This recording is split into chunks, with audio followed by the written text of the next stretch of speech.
y vamos entonces a cambiar un poco el tema. Y para eso vamos a tener la dicha y el placer de tener a un gran amigo, Pedro Barri, catalán. Nos va a hablar del empleo de la progesterona en los ciclos de la criotransferencia embrionaria. Pedro tiene una inmensa y generosa hoja de vida que si me pongo a decirla toda no terminamos, pero solo quiero comentar, él es licenciado en Medicina y Cirugía y especialista en ginecobstetricia y con doctorado en Medicina, todo de la Universidad de Barcelona. Es el rey del Instituto d'Exeus de Barcelona, una persona que se ha dedicado a la investigación en infertilidad, ha sido director de la cátedra, director del departamento, miembro activo y fundador del Instituto Universitario de Exeus, y una persona que tal vez a nivel europeo es de los más importantes en reproducción humana. Por supuesto, es miembro de nuestra Academia Internacional de Reproducción Humana y le damos la bienvenida y nuestras gracias por compartir con nosotros sus conocimientos. Mi querido profesor Pedro Barri, estamos escuchando. Muchas gracias, David. Es un placer para mí compartir esta tarde-noche con todos vosotros y participar de este webinar de la Academia Internacional de Reproducción Humana. Hay que agradecer la iniciativa, hay que agradecer y disfrutar de la tecnología que nos permite estar unos en Italia, otros en Colombia, otros en Santo Domingo. Yo estoy en España, en el Pirineo, a 1700 metros, y es una maravilla poder compartir esta noche con vosotros. Yo voy ahora a compartir pantalla para entrar en el tema que yo quería discutir con todos vosotros hoy, que no es otro que la utilización y la importancia de la progesterona en la monitorización de los ciclos de criotransferencia embrionaria y hacerlo desde un abordaje muy práctico, muy clínico, porque creo que tenemos mensajes importantes a transmitir. Muy brevemente, recordar cuál es el papel de la progesterona en reproducción natural, pero sobre todo en reproducción asistida. Actúa a tres niveles. Por una parte, hace que el endometrio se transforme y hace que el endometrio que ha proliferado crezca, sea secretor y aumente su receptividad. El nivel, la progesterona favorece la implantación a tres niveles, induce la transformación secretora del endometrio y aumenta la receptividad frente al embrión. Tenemos, tiene un papel de inmunomodulación que va a jugar va a ser determinante en la interacción inmunológica en el diálogo embrio-uterino, y luego va a ayudar a que el músculo uterino se relaje y sea menos enérgico, menos contráctil y favorezca la implantación. Y ya en el entorno de reproducción asistida, evidentemente las escalas del tratamiento que hemos ido viendo en las magníficas presentaciones de Alejandro y de Luis Alberto, tenemos que pasar las etapas de la estimulación ovárica, la punción, selección de los espermatozoides, selección de los embriones, preparación endometrial y transferencia. Pero aquí lo que vamos a concentrarnos es en la preparación del endometrio y en la transferencia del embrión. ¿Cómo podemos hacerlo para los ciclos de transferencia embrionaria, de criotransferencia? Tenemos dos maneras. Una, si la paciente está desde un punto de vista hormonal bien equilibrada y sus ciclos son normales, podemos utilizar un ciclo natural teniendo en cuenta que puede haber un defecto de fase lútea y que incluso en este ciclo natural habrá que dar un soporte de progesterona, o bien utilizar ciclos artificiales con estrógenos y progesterona, en los que no habrá un cuerpo lúteo, evidentemente, pero vamos a suplir los déficits hormonales con los estrógenos y la progesterona que daremos a las pacientes. Progesterona tenemos distintos preparados, distintas formas de administrarla. Clásicamente en Estados Unidos se utilizaba la solución oleosa por vía intramuscular. Posteriormente en Europa empezamos a utilizar vía oral o vía vaginal de progesterona natural micronizada. Actualmente disponemos de soluciones acuosas de progesterona para administración subcutánea y parece que son vías de administración que son bien toleradas por las pacientes. No importa, incluso por vía rectal puede administrarse y los efectos se consiguen sin ningún problema. ¿Qué sucede? ¿Por qué estamos teniendo tantos ciclos de criotransferencia? Mirad, en nuestro departamento, en el año 2019, prácticamente la mitad de las transferencias que se llevaron a cabo en nuestro departamento fueron transferencias de embriones congelados.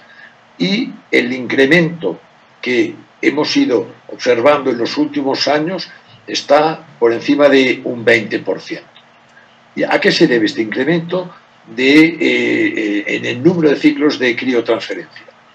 Por una parte, porque gracias a la vitrificación embrionaria, las tasas de supervivencia embrionaria mejoran y tenemos más y mejores embriones congelados para que sobrevivan y poderlos transferir. Aquí se puede ver cómo hemos ido bajando en nuestro centro la tasa de no supervivencia de embriones congelados, estando en este momento, como vemos, pues por debajo de un 2%. Pero luego hay toda una serie de situaciones clínicas, y Luis Alberto las ha mencionado, que hacen que cada vez más aplicamos, por ejemplo, políticas de transferencia de un único embrión de forma selectiva, aplicamos políticas de freeze-all, de congelar todos los embriones, sea para prevención del síndrome de hiperestimulación ovárica, por ejemplo, en pacientes con un patrón de ovario poliquístico, pacientes que necesitan de un diagnóstico preimplantacional con screening de aneuploidías, pacientes en las que el endometrio va a ser disfuncional porque quizá hemos obtenido unos niveles preovulatorios en la estimulación, niveles de progesterona excesivamente elevados y hay una asincronía entre el embrión y el endometrio. Sabemos que hay grupos que ya han demostrado que obtenían mejores tasas de embarazo transfiriendo embriones congelados que embriones en fresco, para evitar fenómenos de complicaciones circulatorias, tromboembolismos. En casos de endometriosis parece ser que la receptividad endometrial podría ser mejor en ciclos artificiales que en ciclos naturales, y luego hay situaciones, nuevos protocolos de estimulación que estamos aplicando, como protocolos de doble estimulación, protocolos de estimulación en fase lútea, en la que evidentemente el endometrio no está preparado y no es un endometrio receptivo y hay que congelar los embriones y hacer una transferencia diferida. ¿Cómo suplementamos la fase, en estos ciclos artificiales, la fase lútea con progesterona? Incluso en el ciclo natural, como vemos en este trabajo, vemos como las tasas de embarazo clínico y de niño nacido son más elevadas, vemos en el histograma en azul, cuando incluso en el ciclo natural se han dado un suplemento con progesterona. ¿Qué es lo que consigue la progesterona en estos ciclos artificiales? Pues tiene unos efectos sobre el endometrio en los que consigue que haya una transformación secretora de un patrón pericidual en el tejido glandular endometrial. Hay como vemos, el efecto se consigue en el caso, por ejemplo, de la progesterona subcutánea, tanto con dosis de 25 miligramos al día como dosis de 50, y creemos que 25 miligramos al día son suficientes para alcanzar una buena transformación secretora de un endometrio previamente estrogenizado. Y ahí nos surgen una serie de preguntas, ¿no? La primera es, ¿hay un nivel mínimo de progesterona que tenemos que alcanzar para mejorar nuestros resultados de transferencia de embriones congelados? ¿Cuál es la prevalencia de niveles bajos de progesterona, a pesar de seguir un ciclo artificial estándar con unas altas dosis de progesterona? Pero ¿en qué porcentaje de pacientes estas pacientes presentan niveles bajos?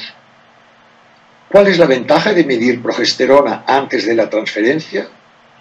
¿Tenemos factores que nos permitan ya predecir aquellos casos o aquellas pacientes que van a tener niveles bajos de progesterona? Y si tenemos niveles bajos de progesterona antes de la transferencia, ¿podemos hacer algo que nos evite cancelar el ciclo? Vamos a dar respuesta en los próximos minutos a todas estas preguntas. Hay un primer trabajo de Elena Navarta que en pacientes que recibían un ciclo artificial para recepción de ovocitos, ella, situando el punto de corte en 9.2 nanogramos en el día de la transferencia, demostraba en su estudio que si la progesterona estaba por debajo de este punto de corte, es decir, por debajo de 9,2, la tasa de embarazo evolutivo se reducía de forma significativa. Nosotros, en esta línea, y ya Sofía Gaggiotti ya publicó en el 2018 de nuestro grupo que midiendo el día antes de la transferencia de embriones euploides procedentes de ciclos de diagnóstico preimplantacional, cuando estos niveles de progesterona eran bajos, y este es el diseño del estudio, es un análisis retrospectivo, solo embriones procedentes de screening de aneuploidías, todos llevados a cabo en el mismo centro.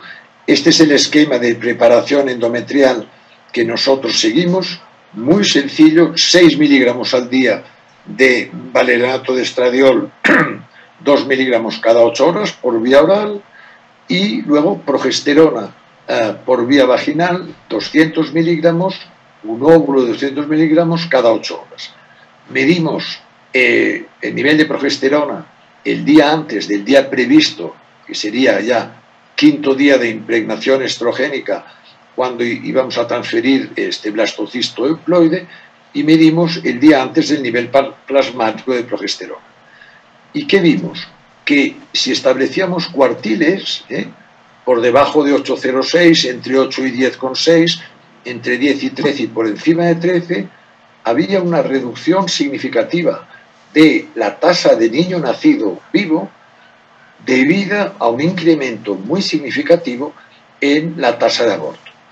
Y nosotros establecimos un punto de corte en 10,6, que era la mediana de los valores observados, y vimos que cuando la paciente presentaba un nivel de progesterona el día antes de la transferencia por debajo de este valor, la tasa de embarazo no se afectaba, pero la tasa de aborto aumentaba significativamente, como veis, de 9,5 a 26,6.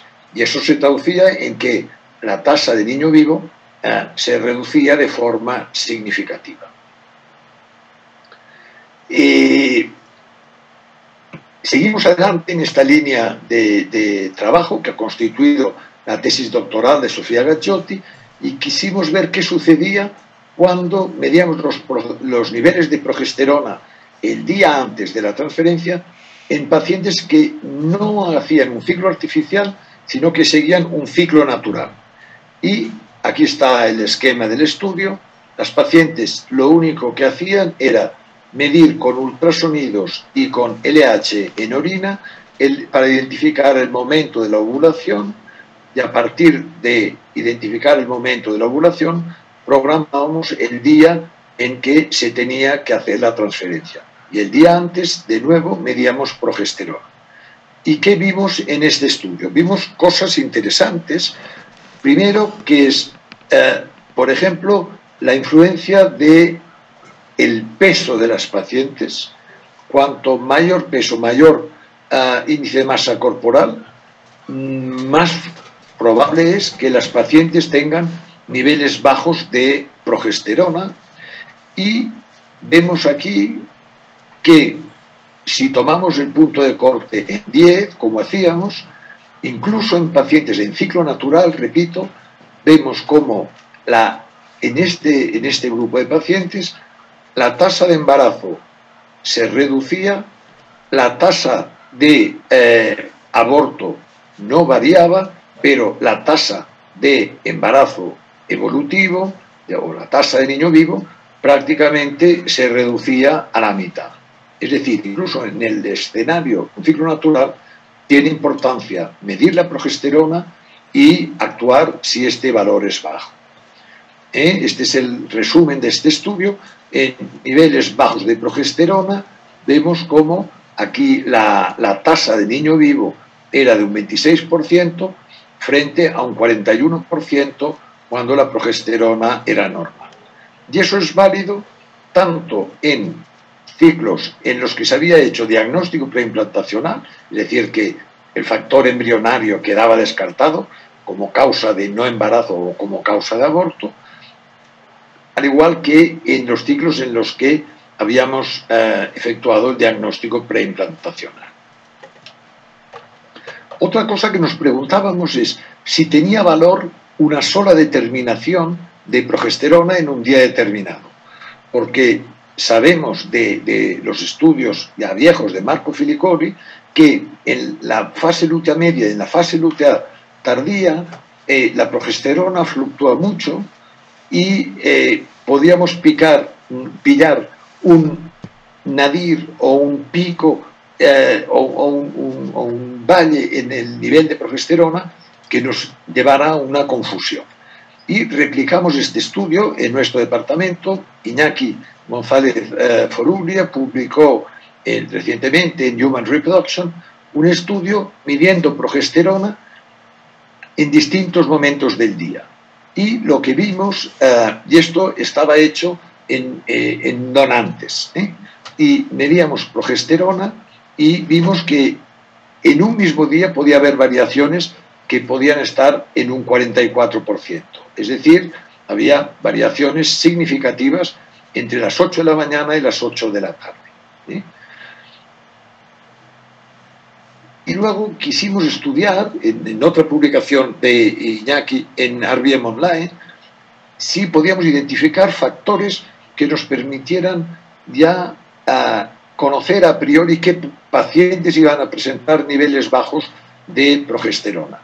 Y con este motivo hicimos un análisis retrospectivo de un grupo grande de más de 500 pacientes que hacían transferencia de embriones congelados, embriones propios, no eran de donación, que hacían single embryo transfer, transferencia selectiva de un solo embrión, y que recibían la preparación estándar, 6 miligramos al día de valerato de estradiol, 200 cada 8 horas de progesterona micronizada por vía vaginal. Y entonces lo que vimos es que los factores que se asociaban a niveles bajos de progesterona eran muy interesantes. Uno es que en un ciclo previo ya de criotransferencia, esta paciente ya hubiera tenido un nivel bajo de progesterona. O sea, la paciente que en un ciclo tiene un nivel bajo, en otro ciclo con el mismo protocolo volverá a tener un valor bajo. Y luego vimos que era importante la edad de las pacientes, el tiempo transcurrido desde la administración de la dosis de progesterona hasta la medición del valor en plasma y luego el peso de la paciente. Es decir, si había pasado mucho tiempo el valor iba a ser más bajo, si la paciente era obesa, exactamente igual. Y si la paciente había tenido un nivel bajo en un ciclo previo, pues probablemente iba a repetir el mismo patrón de respuesta en el nivel de progesterona. Todo ello nos ha llevado a individualizar el protocolo de preparación endometrial cuando queremos utilizar un ciclo artificial. Y Manuel Álvarez, de nuestro departamento, ha publicado recientemente, también en Human Reproduction, un estudio que es un estudio prospectivo, observacional, en el que se han analizado casi 600 ciclos de criotransferencia embrionaria, embriones euploides, es decir, donde descartamos el factor cromosómico anormal del embrión, con un patrón de preparación endometrial estándar, como hemos venido haciendo habitualmente, y este es el flowchart del protocolo. Medimos progesterona el día antes de la transferencia. Si la progesterona es normal para nosotros, superior a 10,6, seguimos adelante y llevamos a cabo la transferencia. Es el grupo que llevamos grupo 1. Si la progesterona es baja, hubo pacientes que las excluimos porque violaron el protocolo. Si la progesterona es baja con el protocolo habitual, aquel mismo día añadimos una dosis diaria de 25 miligramos de progesterona subcutánea y al día siguiente, es decir, el día de la transferencia por la mañana, medimos de nuevo la progesterona. Si esta progesterona se ha rescatado, está por encima de 10, seguimos adelante con la transferencia. Si no hemos conseguido recuperarla, cancelamos el ciclo. Y fijaros que ¿en qué porcentaje de pacientes encontramos una progesterona baja? Pues en un porcentaje alto. En un 37% de las pacientes la progesterona no es suficiente. Y otro dato clínico importante, ¿en qué porcentaje de pacientes conseguimos recuperar esta progesterona, rescatar el ciclo? Pues en la mayoría, en un 98% de las pacientes, una dosis extra de progesterona subcutánea nos permite rescatar el ciclo. Y eso, si rescatamos el ciclo, fijaros cómo las diferencias desaparecen. En la tasa de embarazo, aquí tenemos el ciclo de grupo 2, que es el grupo rescatado, en color marrón claro, y el grupo 1, en azul, que es el grupo en que ya la progesterona era normal desde el inicio. Fijaros que no hay diferencias en cuanto a tasa de embarazo, tasa acumulada, tasa de embarazo evolutivo, tasa de niño vivo y en cuanto a tasa de aborto. La prevalencia de los niveles bajos de progesterona es variable en distintas publicaciones, pero fijaros que están en la mayoría entre un 30 y un 50% de los ciclos, o sea, es clave para nosotros medir progesterona.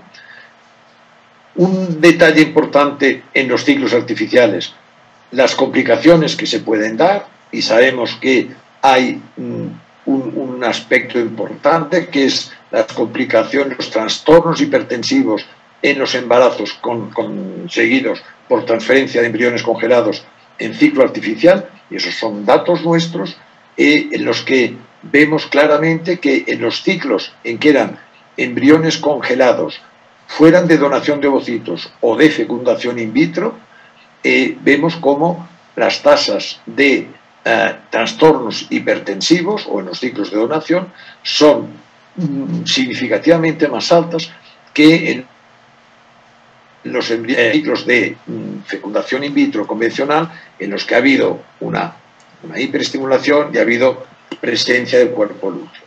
Y esa es una publicación en el mismo sentido en el American Journal reciente, que compara la incidencia de trastornos hipertensivos y de hemorragia posparto comparando 3 protocolos distintos: ciclo estimulado versus ciclo natural. En los 2 protocolos hay ovulación, hay cuerpo lúteo y no hay diferencias significativas. Mientras que si comparamos ciclo programado, estimulado, ciclo artificial versus ciclo natural, hay diferencias significativas en contra del ciclo artificial. Mientras que si comparamos ciclo artificial con ciclo estimulado, también hay diferencias en contra del ciclo artificial. ¿Por qué va mal el ciclo artificial provocando estas complicaciones? Hay estudios de colegas que trabajan en medicina vascular que han demostrado que la influencia, el riesgo de preeclampsia estaba asociado al número de cuerpos lúteos presentes en el ciclo. Y aquí vemos cómo si había, comparando tanto en hipertensión como trastorno de sangrado, cuando el ciclo era artificial, era un ciclo en que no había cuerpo lúteo, los riesgos eran significativamente más elevados, ¿no? Creemos que el protocolo individualizado es el futuro. Creemos que podemos actuar idealmente, nosotros sugerimos hacerlo el día antes de la transferencia o el mismo día de la transferencia, pero hay otros grupos, como este grupo de Delcourt en París, que han demostrado que la adición de progesterona es beneficiosa incluso si se hace en el día de el análisis de beta-HCG para identificar el embarazo.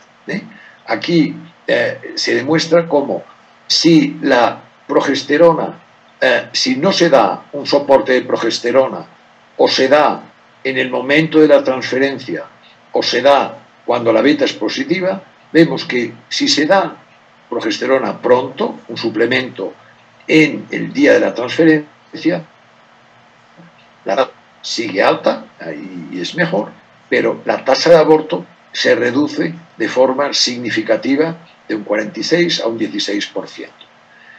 Y esto es realmente muy importante porque se repite en distintos estudios.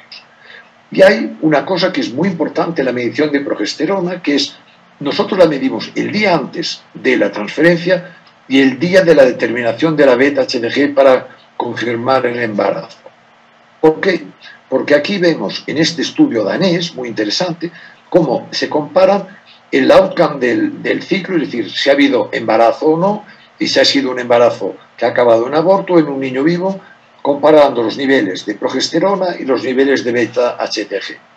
Y veis que, evidentemente, los no embarazos están, la mayoría, todos, en los niveles bajos de beta-HCG.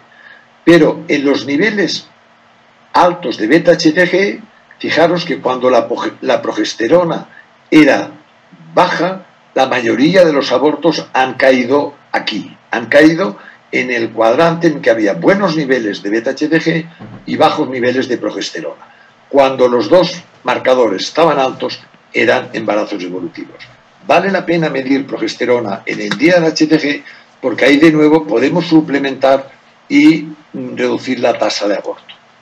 Aplicando y finalmente, para concluir, aplicando esta política, estrategia, yo os quiero demostrar qué ha pasado cuando esta es la tasa de aborto que teníamos en nuestro Servit 18, que empezamos a aplicar este protocolo individualizado, en ciclos de transferencia de embriones congelados que procedían de fecundación in vitro, de donación de ovocitos o de diagnóstico preimplantacional. Y son números grandes, fijaros que estamos hablando de 3.000 ciclos. Teníamos unas tasas de aborto que oscilaban entre 13, 16 y 23%. Cuando hemos aplicado este protocolo y le hemos dado valor clínico a la medición de progesterona, hemos reducido las tasas de aborto a la mitad. Y eso creemos que es clínicamente muy relevante. Como conclusión, y siento haberme extendido un poco más de lo acordado, creemos que la progesterona juega un papel crucial en la reproducción humana. El soporte de progesterona es indispensable en los ciclos de fecundación in vitro y también lo es en los ciclos de transferencia de embriones congelados. Podemos administrarla por distintas vías, vaginal, oral, intramuscular, rectal o subcutánea, en nuevos preparados, queda claro, a nuestro entender, y cada vez hay más progesterones, más publicaciones en este sentido, que niveles bajos de progesterona se asocian a peores tasas de embarazo y mayor riesgo de aborto, que esta incidencia de progesterona baja, la prevalencia es alta y puede llegar a un 50%, que nosotros podemos identificar qué pacientes van a presentar unos niveles bajos de progesterona y que estos niveles bajos de progesterona podemos rescatarlo dando un suplemento de progesterona, que puede ser con un inyectable diario de progesterona subcutánea o doblando las dosis de progesterona vaginal. Nada más, muchas gracias por vuestra atención y un placer para mí de haber participado en este webinar. Dejo de compartir para seguir con la discusión. Magnífico. Pedro, muchas gracias. Excelente disertación. Progesterona a favor de la gestación. Casi un axioma para los ginecobstetras, pero su recordación de los protocolos en este tipo de situaciones ha sido muy provechoso para todos. Bueno, como el tiempo nos está acosando y la siguiente sesión empieza a las 5 de la tarde, es decir, en 20 minutos, solamente vamos a tener una pregunta para cada uno de los conferencistas y les ruego el favor que sean lo más puntuales posibles en su respuesta. Empecemos por el profesor Paradas. Telegráficamente, mi querido Alejandro, ¿qué dicen las guías de manejo en relación al tratamiento más adecuado dependiendo de la circunstancia para el síndrome de ovario poliquístico? Bueno, es importante nosotros valorar en un paciente con síndrome de ovario poliquístico cuáles son las diferentes manifestaciones que están afectándola de manera importante. Por lo tanto, sobre esa base debemos reconocer que una mujer que tiene un síndrome de hiperandrogenismo principalmente, nosotros debemos valorar la utilidad que pudieran tener los antiandrógenos en este tipo de pacientes, principalmente como forma de poder reducir el impacto que este va a producir fundamentalmente sobre su fertilidad por un lado, por otro lado sobre lo que tiene que ver con su calidad de vida. Sabemos que la mujer, principalmente la mujer de estos tiempos, necesitan utilizar fármacos que precisamente le garanticen regular todo aquello que le daña a su salud principalmente. Por eso las guías plantean en muchas de sus partes la utilidad que pueden tener los antiandrógenos en este tipo de pacientes. Muchas gracias, Alejandro. Vamos con el doctor Luis Alberto Cáceres con la siguiente pregunta. Hormona antimuleriana, reserva ovárica, ¿sirve para diagnosticar síndrome de ovario poliquístico? ¿En qué condiciones y cuáles son los niveles que se esperan? Gracias, David, por la pregunta. Mira, David, hasta 75 veces está aumentada el nivel de hormona antimuleriana en pacientes que tienen síndrome de ovario poliquístico anovulatorio. Entonces, si tenemos pacientes con niveles de hormona antimuleriana por encima de 10 nanogramos, por ejemplo, se ha visto que el 97% tienen el síndrome de ovario poliquístico. O sea, cuando tenemos una paciente con niveles por encima de 10 nanogramos, 97% de esas pacientes tienen ovario poliquístico. En general, la mayoría de estudios se toma como valor de corte 5 nanogramos para arriba de la hormona antimuleriana para hacer no solo el diagnóstico de ovario poliquístico, sino también se está haciendo mucha investigación para usar la hormona antimuleriana en algunas condiciones de anovulación de ciertas pacientes. Pero en general, podría uno decir que 5 nanogramos, y si tiene 10 nanogramos para arriba, 97% de los pacientes tienen ovario poliquístico. Gracias, Luis Alberto. Mi querido profesor Pedro Barri, parece que dicen que lo natural es mejor siempre, pero quiero preguntarle, ¿el ciclo natural más ventajoso para llevar a cabo una criotransferencia? ¿Es mejor el ciclo natural y el nivel mínimo de progesterona para obtener un buen resultado en estos ciclos, Pedro? Mira, hay numerosos estudios que demuestran que no hay diferencias significativas en cuanto a tasas de embarazo evolutivo entre ciclo natural y ciclo artificial. El ciclo natural es más fisiológico, pero es más pesado para la paciente, requiere de más visitas al hospital, más controles ecográficos, más mediciones de LH en orina, para identificar el pico de LH, que no se nos puede escapar, y programar así la transferencia. Eso por un lado, ¿no? Tu segunda pregunta estaba en relación al nivel de progesterona. Mínimo. Eso. El nivel de progesterona es válido y para nosotros el punto de corte es el mismo, tanto si la paciente está en ciclo natural como en un ciclo artificial. Entonces, la utilidad de medirla y la utilidad de suplementarla si el nivel es bajo, aplica tanto en ciclo natural como artificial. Es más, como ya he dicho en mi presentación, tenemos un colectivo amplio de pacientes que hacen ciclo natural porque prefieren no medicarse o medicarse menos.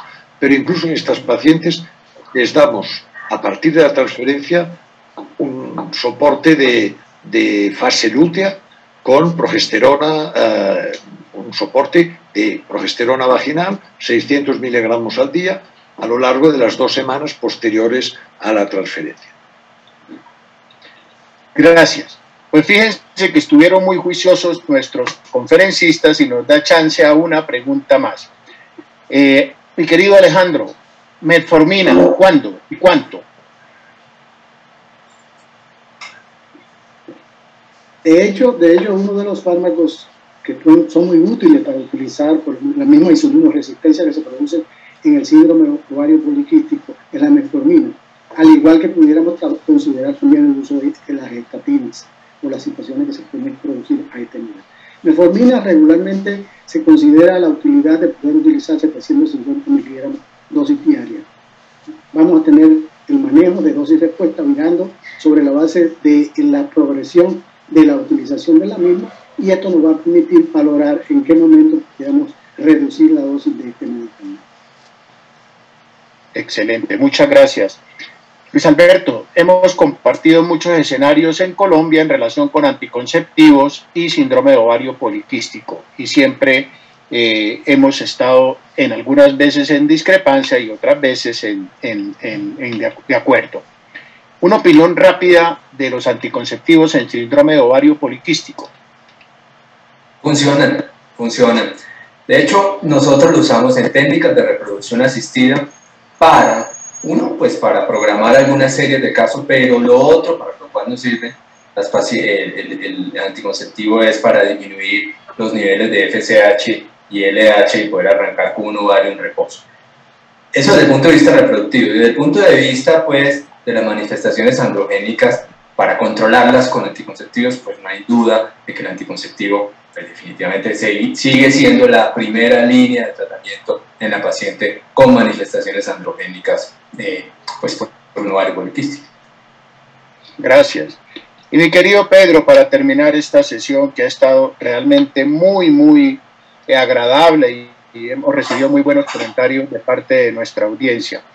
Las tasas que ustedes tienen en criotransferencia con los esquemas de progesterona, hablo del grupo de Dexeus, en relación con otros centros en Europa y en el mundo, ¿cómo están? Nosotros tenemos un muy buen programa de criobiología, pero no es una exclusiva nuestra. Hoy en día la mayoría de centros tienen tasas de embarazo transfiriendo embriones congelados que son totalmente superponibles a las tasas que se obtienen transfiriendo embriones en fresco.